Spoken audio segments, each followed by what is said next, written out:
And Rita here, this lady is Rita from Sky News. She's hilarious, man. But she mentioned the coalition government appointed this woman. And just so you know, that's not some, special form of government. That's one of the parties in Australia. It's supposedly, it's their conservative party, which is why Rita is so disappointed that they've appointed just a bunch of lefties, right? Without knowing too much, it sounds like another thing not unique to America is the Uniparty. But anyway, why am I talking about Australia? Well, because it's a beautiful, it's a strong, it's a powerful country, and we share a lot of similarities.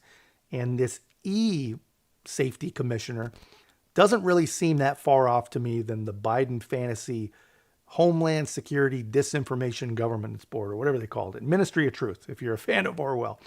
And oh, by the way, the lady who's destroying the Australians' free speech, she's actually a dual citizen. She's a United States citizen as well. Her name is Julie Inman Grant, and she loves her job. Well, we have a range of graduated powers. There could be civil proceedings, and we could take them to court, or we could fine them. Of course, the quantum of the fine would depend on the gravity of the noncompliance, but we can use graduated tools like link deletion notices. So if they fail to remove the content, then we can go to the search engines such as Google or Bing to really minimize the amount of content the Australians can see. Dude, just listen to how these people talk, man. It's freaking frightening. The punishment will depend on the gravity of the non-compliance. That is scary sounding stuff. And she says if they don't police themselves, she's going to require big tech to minimize the amount of content the Australians can see. These are her people, right? That just seems to me a weird way to talk about the citizens you're supposed to be protecting. She calls the people she serves the Australians. I don't know. Maybe it's different over there. I don't know. That just seems weird. And I don't know, as she's talking about her powers to limit the information that they can actually see. And it appears that as far as unelected, insane sounding bureaucrats are concerned, she might actually have some enforcement powers. I mean, the police seem to be on board with it. I also want to stress that there is misinformation being communicated across social media, and people should not share any of that information. The source of information should be from police and law enforcement authorities, and if people have concerns, they should check our websites, our socials, and any other direct news from law enforcement about current information. If we have current credible information about any risk or threat to the community, we will let them know. We will share that with the community.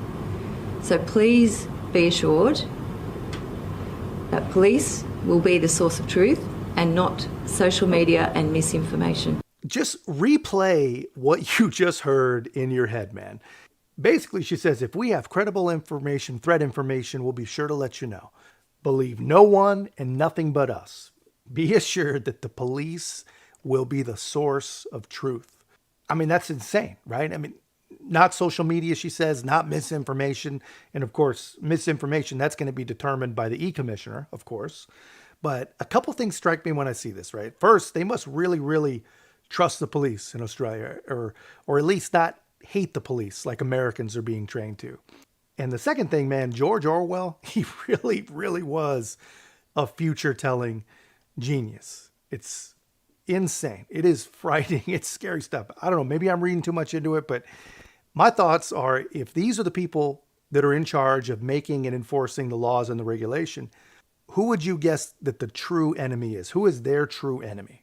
Elon Musk has no social conscience or conscience whatsoever. I don't know, whatever Elon Musk is on, it says that that's okay to continue to air that is absolutely disgusting behaviour.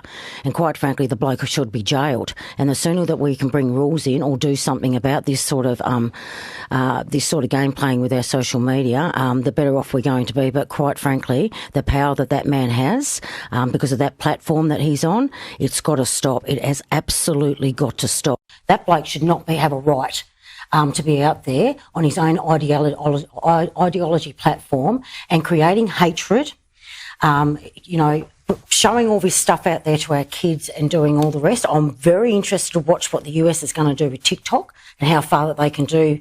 We're trying to get rid of that platform as well. So I think we're all watching on the United States at the moment to see what they're doing. But seriously, if we can move, and if that means in the next sitting that we can shut him down from doing this, because this is just disgraceful. You kick the platform out? I don't give a stuff about the platform. I'm happy to go off the platform today, to be honest with you. I already have a list of all you journalists.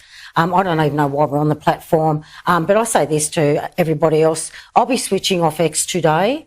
I'll be doing that before I get to the airport this afternoon. And I suggest that the other 227 members of parliament do the same thing and show them that you mean business. Because when you want to lead by example, it has to happen from here. It has to happen from here.